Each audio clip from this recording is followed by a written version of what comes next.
दोस्तों, भगवान श्री कृष्ण ने राजा युधिष्ठिर से कहा कि जया एकादशी के व्रत से मुक्ति तो मिलती ही है, साथ ही सभी तरह के यज्ञ, जप, दान का फल भी मिल जाता है। जानिए इस कथा के बारे में, और साथ ही हम जानेंगे इस बार माघ मास के शुक्ल पक्ष की जया एकादशी कब रहेगी, व्रत आपको कब शुरू करना है, तथा इस व्रत का पारण अर्थात व्रत खोलने का समय कब से कब तक रहेगा, और इस एकादशी में कौन कौन से महत्वपूर्ण नियमों का पालन आपको करना चाहिए। सारी बातें आज की इस महत्वपूर्ण वीडियो में जानेंगे, तो आप अंत तक वीडियो में बने रहे। नमस्कार दोस्तों, स्वागत है आप सभी का एक बार फिर से आपके पसंदीदा चैनल हिंदू रिलीजियस टेल्स में। दोस्तों, वीडियो शुरू करने से पहले एक बार पूरी श्रद्धा के साथ कमेंट सेक्शन में लिखें, जय श्री हरि विष्णु।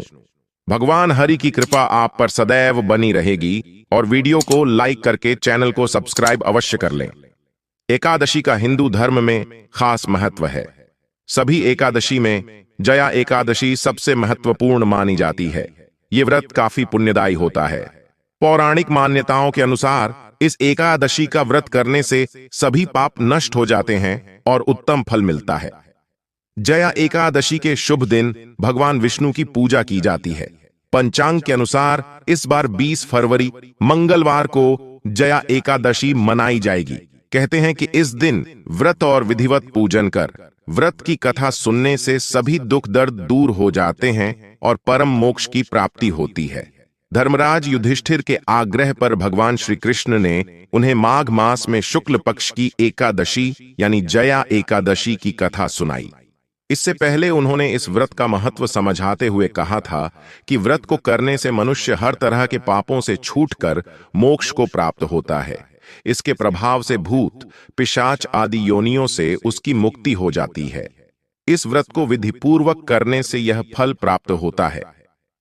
भगवान श्री कृष्ण ने धर्मराज युधिष्ठिर को पद्म पुराण में वर्णित कथा को सुनाते हुए जया एकादशी व्रत की महिमा बताया था। एक बार की बात है कि देवराज इंद्रनंदन वन में अप्सराओं के साथ विहार कर रहे थे। तब गंधर्व गीत गा रहे थे और गंधर्व कन्याएं नृत्य कर रही थीं। इन्हीं गंधर्वों में माल्यवान नाम का एक गंधर्व भी था, जो बेहद सुरीला गाता था।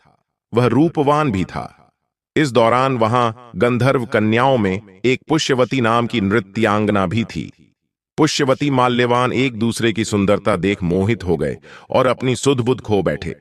इस तरह उनकी लय ताल पूरी तरह टूट गई। माल्यवान और पुष्यवती के इस कृत्य से देवराज इंद्र का क्रोध भड़क गया। उन्होंने दोनों को स्वर्ग से वंचित रहने और मृत्यु लोक में पिशाचों की तरह जीवन भोगने का श्राप दे दिया। इस श्राप के प्रभाव से पुष्यवती और माल्यवान प्रेत योनि में चले गए। वहां जाकर दोनों दुख भोगने लगे। उनका पिशाची जीवन बहुत ही ज्यादा कष्टदायक था। इससे दोनों काफी दुखी थे। एक बार माघ मास में शुक्ल पक्ष की एकादशी के दिन पूरे दिन में दोनों ने एक बार ही फलाहार किया था। रात्रि में दोनों भगवान से प्रार्थना कर अपने पिछले कर्मों पर पश्चाताप कर रहे थे। सुबह होने पर दोनों की मृत्यु हो चुकी थी। अनजाने में ही सही उन दोनों ने एकादशी का उपवास किया था। इसके प्रभाव से उन्हें प्रेत योनि से मुक्ति मिल गई और फिर से स्वर्ग लोक चले गए।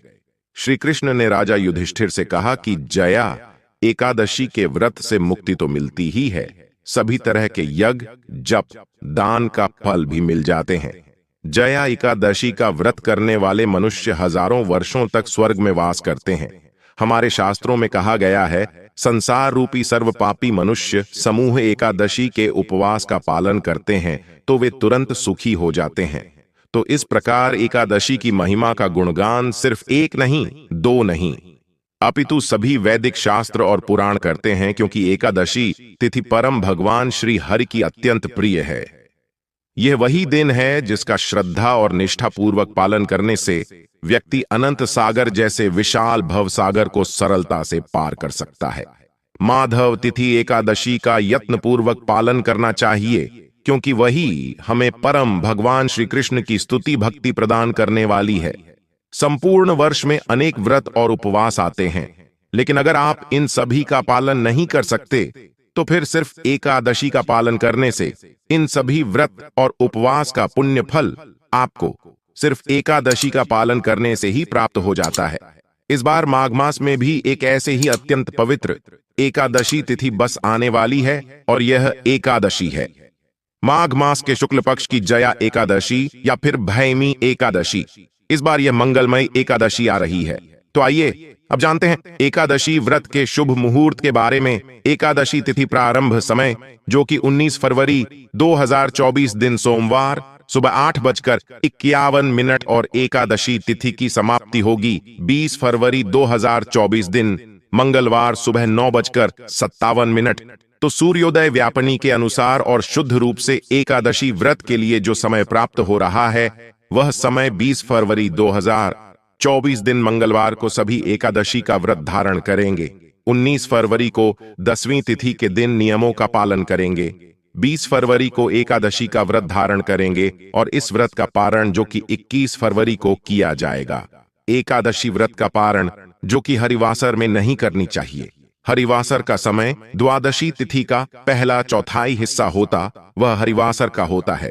द्वादशी तिथि की जो समाप्ति है वह 21 फरवरी 2024 दिन बुधवार को सुबह 11:29 द्वादशी तिथि की समाप्ति है। जया एकादशी का पारण 21 फरवरी को किया जाएगा। जया एकादशी का पारण का समय होगा वह समय सुबह 6:55 से सुबह 9:11 तक पारण का समय होगा। जया एकादशी व्रत का पारण जो कि गौधेनु पारणम जो कि गाय के दूध से इस व्रत का पारण किया जाएगा।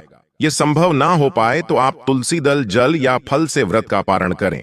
एकादशी के दिन यानी 20 फरवरी को सूर्योदय का जो समय है वह समय सुबह 6:29 और सूर्यास्त शाम 5:54 ब्रह्म मुहूर्त का जो समय होगा वह समय सुबह 5:14 से सुबह 6:05 तक होगा। सिद्धि योग यानी वृद्धि योग सुबह 11:46 तक। उसके बाद आयुष्मान योग।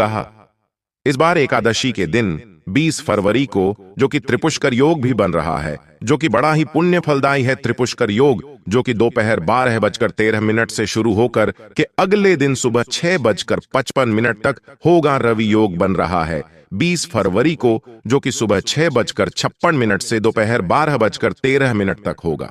इन योगों में दान पुण्य का कार्य करने से जो कि अनंत फलों की प्राप्ति होती है। राहु काल का जो समय होगा 20 फरवरी को वह समय दोपहर 3:03 से शाम 4:28 तक होगा और 21 फरवरी को दोपहर 12:11 से दोपहर 1:38 तक होगा। राहु काल समय के दौरान कोई भी शुभ कार्य या नया कार्य नहीं करना चाहिए। यह लाभकारी नहीं होता है। इस बात का ध्यान रखें। इस बार की एकादशी तिथि कुछ विशेष उसकी द्वादशी के कारण भी हैं। जानते हैं क्यों? इस बार जो द्वादशी तिथि आ रही है उसे वराह द्वादशी के नाम से जानते हैं। यानी यह वही दिना है जब भगवान श्री विष्णु ने वराह देव के रूप में अवतार धारण किया था और जल में समाई हुई पृथ्वी को जल से बाहर निकालकर अपने स्थान पर पुनः स्थापित किया था। श्रीमद् भागवत के 3 स्कंद में इतनी सुंदर व्रत कथा का वर्णन मिलता है क्योंकि भगवान वराह देव का यह प्राकट्य दिवस है।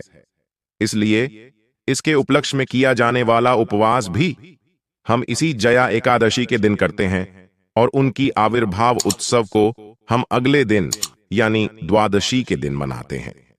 इस प्रकार विष्णु तत्व ब्रह्मदेव के लिए अलग से द्वादशी पर कोई उपवास करने की आवश्यकता नहीं है। माघ मास के शुक्ल पक्ष में आने वाले इस जया एकादशी के बारे में यह कहा गया है कि जो भी व्यक्ति इस एकादशी का श्रद्धा और नियम पूर्वक पालन करता है उसे श्री विष्णु लोक वैकुंठ की प्राप्ति होती है, भले ही उसने अन्य कोई व्रत और उपवास ना किया हो। जो भी व्यक्ति अपने जीवन में परम भगवान श्री कृष्ण की विशेष कृपा आकृष्ट करना चाहता है उसे इस जया या भैमी एकादशी का पालन अवश्य करना चाहिए।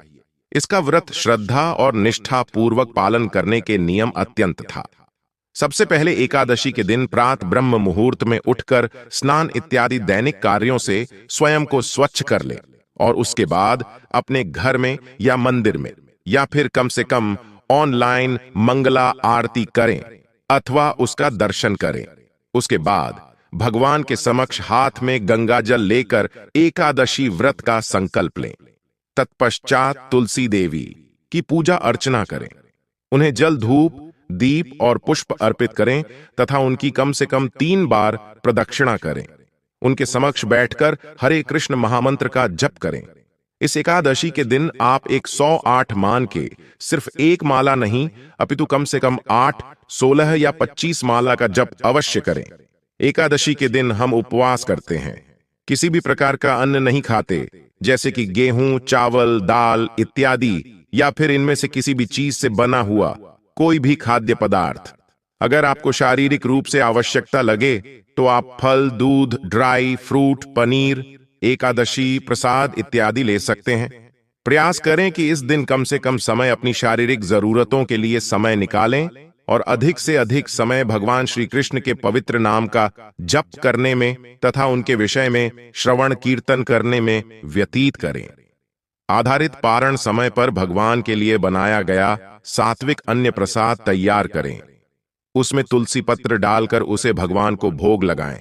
तत्पश्चात उसे प्रसाद रूप में किसी ब्राह्मण या वैष्णव को खिलाएं। उन्हें अपनी क्षमता अनुसार कुछ न कुछ दान अवश्य दें और फिर आप स्वयं उसी प्रसाद के साथ अपना व्रत खोलें। इस प्रकार संपूर्ण निष्ठा और नियम पूर्वक एकादशी व्रत का पालन करें और परम भगवान श्री कृष्ण की विशेष कृपा प्राप्त करें, क्योंकि याद रखिएगा, आपके आसपास के सारे संबंध और संपत्ति एक दिन आपसे दूर हो जाएंगे, लेकिन भगवान श्री कृष्ण कभी नहीं जाएंगे। इसलिए उनके साथ अपने संबंध को प्रतिदिन प्रतिक्षण बनाते जाइएगा। दोस्तों, धन प्राप्ति के लिए एक बहुत ही विशेष उपाय यह है कि आज आपको भगवान श्री विष्णु की पूजा में पान के पत्ते अर्पित करनी है। पान का पत्ता खंडित नहीं होना चाहिए, बिल्कुल शुद्ध साफ सुथरा पान का पत्ता हो। उस पर आपको कुमकुम से श्रीयों लिखना है, जो मां लक्ष्मी का बीज मंत्र है। श्रीन, यह मंत्र आपको उस पत्ते पर लिख देना है और उसके बाद आप वहीं बैठकर भगवान श्री विष्णु के नाम का मंत्र का जप करें, मां लक्ष्मी के मंत्र का जप करें। आज के दिन कनक धारा स्तोत्र या श्री सूक्त का पाठ अगर आप करते हैं तो मां लक्ष्मी की अपार कृपा आपको प्राप्त होती है। जब आपकी पूजा पूर्ण हो जाती है तब आप ये पान का पत्ता आप अपने धन रखने के स्थान पर रखें, जहां पर भी आप पैसा रुपया संचित करते हैं। ऐसी जगह पर आपको ये पान का पत्ता रखना है। इस पान के पत्ते को अगर आप हर एकादशी पर, जैसे कि इस एकादशी पर आपने पूजा की, ये पान का पत्ता रखा, अगली एकादशी पर आप ये पान का पत्ता निकाल दें और दूसरे पान के पत्ते को इसी प्रकार से पूजा करने के बाद रखते हैं, तो हर एकादशी पर अगर आप ये उपाय करते हैं तो कभी भी आपके जीवन में धन का अभाव नहीं होगा, चाहे आप कितने भी धन के अभाव में हो। इस उपाय को हर एक अच्छी पर करें, शीघ्र ही अपने जीवन में बहुत ही बड़ा बदलाव देखेंगे। तो दोस्तों, आज के लिए बस इतना ही। वीडियो को लाइक अवश्य करें, हिंदू रिलीजियस टेल्स चैनल को सब्सक्राइब करके बेल आइकन का बटन अवश्य ही दबा दे। मिलते हैं अपनी अगली वीडियो में, तब तक के लिए नमस्कार, अपना ख्याल रखना दोस्तों। जय श्री राम, हर हर महादेव।